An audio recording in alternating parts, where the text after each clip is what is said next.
നമസ്കാരം.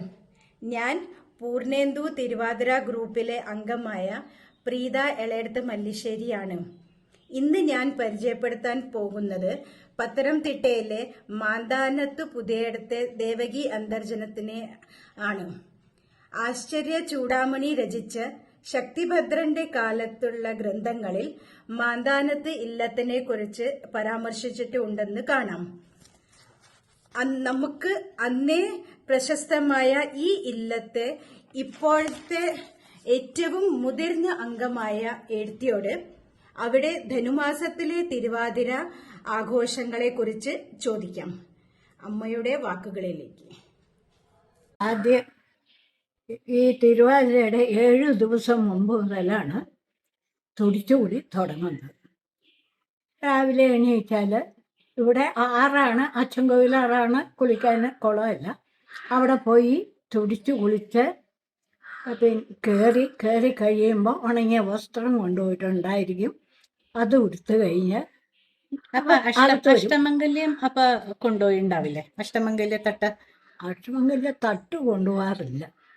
എന്നിട്ട് അലക്കിയ തുണി ഉടുത്തിട്ട് അകത്ത് വന്ന് കഴിഞ്ഞിട്ട് അവിടെ എല്ലാം ഇതെല്ലാം അഷ്ടമംഗല്യത്തട്ട് വിളക്ക് എല്ലാം ഒരുക്കിയിട്ടുണ്ടായിരിക്കും. അവിടെ വെച്ചാണ് ഇതിൻ്റെ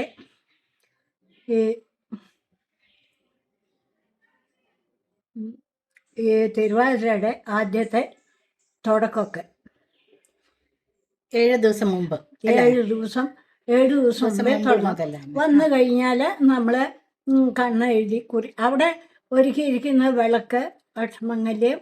ആ അഷ്ടമംഗല്യത്തിൻ്റെ അകത്ത് പിന്നെ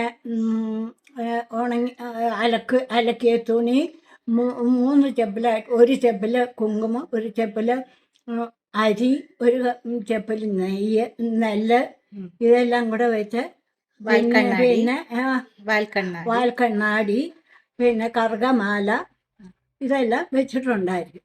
അലക്കിയ തുണി ഇതെല്ലാം വെച്ചിട്ടുണ്ടായിരിക്കും. ഗ്രന്ഥം പതിവുണ്ടോ? പിന്നെ കൺമഷി എല്ലാം വെക്കും. ഗ്രന്ഥം പതിവുണ്ടോ? ഗ്രന്ഥം ഇവിടെ വയ്ക്കാറില്ല. ഇവിടെ ഇത്രയൊക്കെ പതിവുള്ളൂ.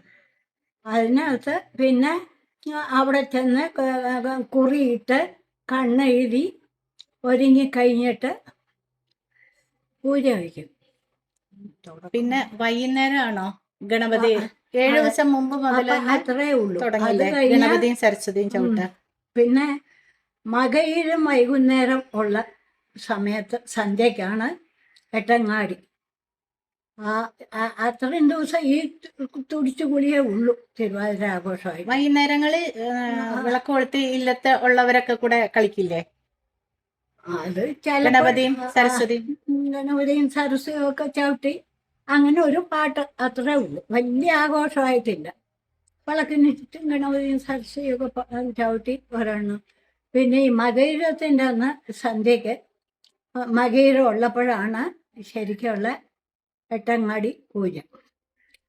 എട്ടങ്ങാടി ഒരു ആഘോഷമാണത്. അതിന് പൂജയ്ക്കെല്ലാം ഒരുക്കിയൊക്കെ കഴിഞ്ഞ് പിന്നെ ഈ എട്ടങ്ങാടി എന്ന് പറഞ്ഞു കഴിഞ്ഞാൽ നേരത്തെ തന്നെ 8 തരം കിഴങ്ങുകളൊക്കെ, കാച്ചിൽ, കിഴങ്ങ്, ചേമ്പ്, ചേന, അങ്ങനെയുള്ള 8 കിഴങ്ങുകൾ. പിന്നെ അതിൻ്റെ കൂടെ ഒരു കാട്ടുചേമ്പുണ്ട്, മാറാമ്പെന്ന് പറയുന്നത്, അതും ചുടും. ഇതെല്ലാം ഉച്ചയ്ക്ക് മുമ്പൊക്കെ എല്ലാം ചുട്ട് തൊലി കളഞ്ഞ് മാറ്റി വയ്ക്കും. ഈ മാറാമ്പ് മാത്രം മാറ്റി വയ്ക്കും. അത് കഴിക്കാനുള്ളതല്ല, അത് ചൂടാനുള്ളതാണ്. അത് കഴിക്കുന്നതല്ല, അത് മാറ്റി വയ്ക്കും. അതെന്താ ചേമ്പിൻ്റെ? അത് മാറാമ്പ് എന്ന് പറഞ്ഞാൽ ഒരു തരം കാട്ടുചേമ്പാണത്.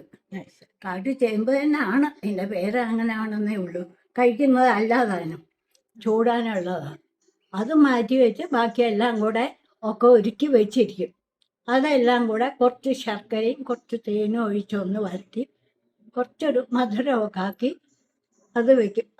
ഈ തിരുവാതിരയ്ക്കുള്ള വൈകുന്നേരത്തെ നൈവേദ്യത്തിനുള്ള സാധനമാണ്. അത് വെച്ച് കരിക്കുണ്ടാവും. നേദിക്കാൻ കരിക്കും ഉണ്ട്. ഇതും എല്ലാം വെള്ളം വേറെയും അങ്ങനെ എടുത്തിട്ടാണോ കരിക്ക് വെള്ളം? അതോ നേദിച്ച് കഴിഞ്ഞിട്ടാണോ കരിക്ക് വെള്ളം മാറ്റുന്നത്? അത് പിന്നെ കരുക്ക് നേദിച്ചിടും. കരുക്ക് നേദിച്ചിട്ട് പിന്നെ നേദ്യം കഴിഞ്ഞു കഴിഞ്ഞാൽ ഈ ഇതിൻ്റെ ഈ ഇതില്ലേ പുഴുക്ക ഉണ്ടാക്കിയത്, അത് എട്ടങ്ങാടി ചുട്ടത്. ഉണ്ടാക്കിയത്. എട്ടങ്ങാടി എല്ലാവരും പ്രസാദമായിട്ട് ധാരാളം കഴിക്കും. കുറച്ചൊന്നല്ല, നല്ലോണം കഴിക്കും. അതിൻ്റെ കൂടെ പിന്നെ പ്രസാദമായിട്ട് ഈ കരിക്കും വെള്ളം എല്ലാവരും പ്രസാദമായിട്ട് തന്നെ കുറേശ്ശെ ഒരു കരുക്കിൻ്റെ വെള്ളം കൊണ്ടല്ലേ എല്ലാവരും കൂടെ അതും കഴിക്കും. അത് കഴിഞ്ഞാൽ ആ കരുക്കെല്ലാം പൂളിയെടുത്തിട്ട് അതും കഴിക്കും. ആ ചിരട്ടയെല്ലാം തല്ലി പൊട്ടിച്ചിട്ട് അത് 8 ദിക്കിലേക്കും 8 ദിക്കുകളെ പൂജിക്കുക എന്നുള്ളൊരു സങ്കല്പം. അതിനെ എല്ലാവരും ആരാധിക്കുന്ന പോലെ ഇങ്ങനെ 8 ദിക്കിലേക്ക് അങ്ങ് ഇടും. അത് കഴിഞ്ഞാൽ ആ പൂജയുടെ കഴിഞ്ഞു. ആ സമയത്താണോ ആ സമയത്ത് 108 വെറ്റില പൂജിക്കുന്നത്? 108 വെറ്റിലും പൂജിക്കുന്ന അത് തിരുവാതിര തുടങ്ങിയിട്ടാണോ മകയിരത്തിന് എട്ടങ്ങാടിക്കാണോ? അതിനെ പൂജിച്ച് വെച്ചേക്കും. അത് വിവാഹം കഴിഞ്ഞ ഉടനെ പുത്തൻ തിരുവാതിര എന്ന് പറയുവാണെങ്കിൽ ഇതുപോലെ കുറേ ആഘോഷമാണ്. ആ പുത്തൻ തിരുവാതിരക്കാരാണ് ആ 108 വെറ്റിലയും കഴിക്കേണ്ടത്. നേദിക്കുന്ന അതെ. പിന്നെ വേറെ കുറച്ചുകൂടെ നേദിക്കും വെറ്റില. എല്ലാവർക്കും 3 കൂട്ടണമല്ലോ. അതിന് വേണ്ടി അതിന് കളിയടയ്ക്ക, ചുണ്ണാമ്പ്, അതൊക്കെ 3 കൂട്ടാനായിട്ടുള്ള ഒരു തട്ടമുണ്ട്. അതിനകത്ത് അതൊക്കെ ഒരുക്കിയിരിക്കും. അപ്പം ഈ നേദിക്കലെല്ലാം കഴിഞ്ഞാൽ ഈ പ്രസാദം കഴിച്ചാൽ എല്ലാവരും 3 കൂട്ടും. പിന്നെ ഈ പുത്തൻ തിരുവാതിരക്കാർ ആ 108 വെറ്റിലയും ചവച്ച് മുറുക്കണം എന്നാണ് നിയമം. അങ്ങനെ പിന്നെ അത് കഴിഞ്ഞാൽ പിന്നെ അതിന് ശേഷം നോയമ്പിൻ്റേതേ കഴിക്കും ആഹാരം. എന്തെങ്കിലും ഗോതമ്പോ ചാമയോ എന്തെങ്കിലും വൈകുന്നേരം പലഹാരം എന്തെങ്കിലും കഴിച്ചിട്ട് അത് കഴിഞ്ഞാൽ പിന്നെ ഉറക്കമൊഴിയാൻ തുടങ്ങും. തിരുവാതിര ഉണ്ടെങ്കിൽ അല്ലേ? അതോ തിരുവാതിര ഉണ്ടെങ്കിൽ രാവിലെ തിരുവാതിര തുടങ്ങുള്ളൂ എന്നുണ്ടെങ്കിൽ മകരം സന്ധ്യയ്ക്ക് തുടങ്ങി തിരുവാതിര രാവിലെ വരെ ഉണ്ടെങ്കിൽ തിരുവാതിര രാവിലെ ആഘോഷിച്ചു തുടങ്ങും. അതുവരെയും കഴിഞ്ഞാൽ തിരുവാതിര കളിക്കും എന്തായാലും. അത് ആളും കൂട്ടം ഉള്ളതിനനുസരിച്ച സമയം അത്രേ ഉള്ളൂ. ധാരാളം സമയം കളിക്കുന്നതുകൊണ്ട് കുറച്ച് സമയം കളിക്കുന്നതുകൊണ്ട്. അത് കഴിഞ്ഞാൽ ചിട്ട എന്തെങ്കിലും ഉണ്ടോ? അതിന് ചിട്ടയൊന്നുമില്ല. ഗണപതി സരസ്വതി പാടിയിട്ട് കളിക്കുക അത്രേ ഉള്ളൂ. മംഗളം പാടി നിർത്തുക അത്രേ ഉള്ളൂ. വേറെ ഒന്നുമില്ല. പിന്നെ തിരുവാതിരയുടെ അന്ന് രാവിലെ മുതൽ ഇതുപോലെ രാവിലെ തുടിച്ചു കുളിച്ച് പിന്നെ നോയമ്പിൻ്റെ ആഹാരം കഴിക്കും. ഈ തുടിച്ചു കുളി എന്ന് പറഞ്ഞു കഴിഞ്ഞാൽ പിന്നെ വെള്ളത്തിലിറങ്ങി കൈ കാണിക്കണം. പിന്നെ ഈ കൈ ഇങ്ങനായിട്ട് വെള്ളത്തിൽ ഇടത് കൈ ചുരുട്ടി പിടിക്കും അല്ലേ? ഇടത്തെ കൈ ചുരുട്ടി പിടിക്കും. വലത്തെ കൈ കൊണ്ട് വെള്ളത്തിലേക്ക് ശക്തിയായിട്ട് ഇങ്ങനെ അടിക്കും. അങ്ങനെ അടിക്കുമ്പോൾ അത് നല്ലൊരു ശബ്ദമുണ്ട്. വെള്ളവും ഇങ്ങനെ വീഴും. അതൊരു കൗതുകമുള്ളൊരു കാഴ്ചയാണ് അത്. അത് കഴിഞ്ഞാൽ തുടിച്ചു കുളിച്ച് അതിനായിട്ടുള്ള ചില പാട്ടുകളൊക്കെ ഉണ്ട്. തുടിച്ചു കുളിക്കായിട്ടുള്ള പാട്ടുകളൊക്കെ. അമ്മ തുടിച്ചു കുളിക്കാൻ തുടങ്ങുമ്പോൾ ആദ്യം ഗംഗാദേവിയെ ഉണർത്തുന്ന അതുണ്ടാവില്ലേ? ഉണ്ടാവും. ഒന്നാം പാൽക്കടലിൽ ഒന്നുണ്ടു പോൽ പള്ളിശങ്കിൻ നാദം കേട്ടു ഉണരുണരു ഗംഗാദേവി. അമ്മ ഓർക്കണില്ല പാട്ട്? പിന്നെ ഇതൊക്കെ ആടെ പതിവ്. അതും എല്ലാം ഗണപതി സരസ്വതിയല്ല തുടങ്ങുന്നതൊക്കെ. അത് കഴിഞ്ഞാൽ പിന്നെ പാട്ടുകളൊക്കെ പാടി കുളിച്ചു കഴിഞ്ഞാൽ പിന്നെ അത് കഴിയാറാകുമ്പോൾ പിന്നെ തൈര് കലക്കാന്ന് മലരുവാർക്ക് എന്തൊക്കെയോ പേര് പറയും. അത് എന്താണെന്ന് വെച്ചാൽ സ്ത്രീകളെല്ലാവരും കൂടെ വട്ടത്തിൽ നിൽക്കും. വട്ടത്തിൽ നിന്ന് കൈ ഇങ്ങനെ മലത്തി പിടിച്ചിട്ട് വെള്ളം ശക്തിയായിട്ട് ഇങ്ങനെ അടുത്ത് ഇങ്ങനെ സ്പീഡിൽ ഇങ്ങനെ എല്ലാവരും കൂടെ ആക്കുമ്പോൾ ആ വെള്ളം എല്ലാം കൂടെ പതഞ്ഞ് പൊങ്ങി ഇങ്ങനെ വരുമ്പോൾ അതൊരു വലിയൊരു കാഴ്ചയാണ്. നല്ല കവിതയുള്ളൊരു കാഴ്ചയാണത്. അപ്പം സ്പീഡിൽ വേണം പാട്ടും പാടാൻ. പച്ചക്കല്ലത്തീരുമേനിയും നിന്റെ ഇതുപോലെ സ്പീഡിൽ പാടിയിട്ട് അതിന് പാട്ടുകളൊക്കെ ഉണ്ട്.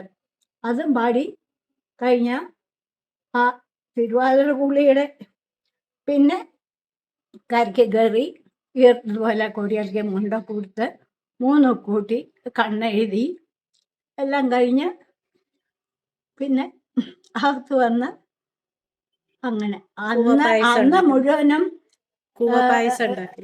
നോയമ്പിൻ്റെ ആഹാരം കഴിക്കുകയുള്ളൂ. തിരുവാതിര കഴിയുന്നവരെ അരിയാഹാരം കഴിക്കുകയില്ല.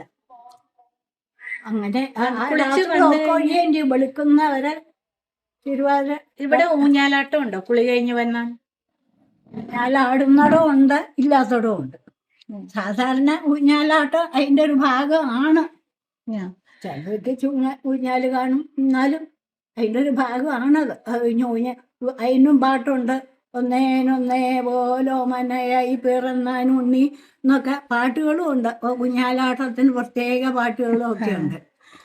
കേറി അകത്ത് വന്നു കഴിഞ്ഞാൽ ചെറുപഴം കഴിക്കണം എന്നുണ്ടോ? അതോ അങ്ങനെയില്ല, പഴം സാധാരണ നോയമ്പിന്റെ ആഹാരത്തിന്റെ കൂടെ ഉള്ളതാ. അങ്ങനെ നീന്ത്രപ്പഴം അതൊക്കെ കഴിക്കും നോയമ്പിൻ്റെയൊക്കെ. അത് പിന്നെ ഏകാദശിക്ക് എന്താ തുളസി ഇല നിറച്ച് തിരുവാതിരയ്ക്ക് പെര നിറച്ച് ആഹാരം എന്നാ പറയാ. അപ്പൊ ഈ നോയമ്പാണെന്ന് പറഞ്ഞാലും നിറച്ച ആഹാരങ്ങൾ വിഭവസമൃദ്ധമായിട്ട്. ഭഗവാന്റെ പിറന്നാളല്ലേ? അതെ, ഭഗവാന്റെ പിറന്നാളല്ലേ.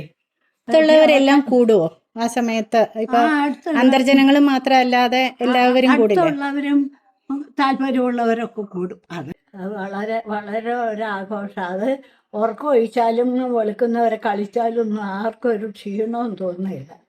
എല്ലാവരും കൂടെ കൂടി ആഘോഷിക്കുകയല്ലേ അത്.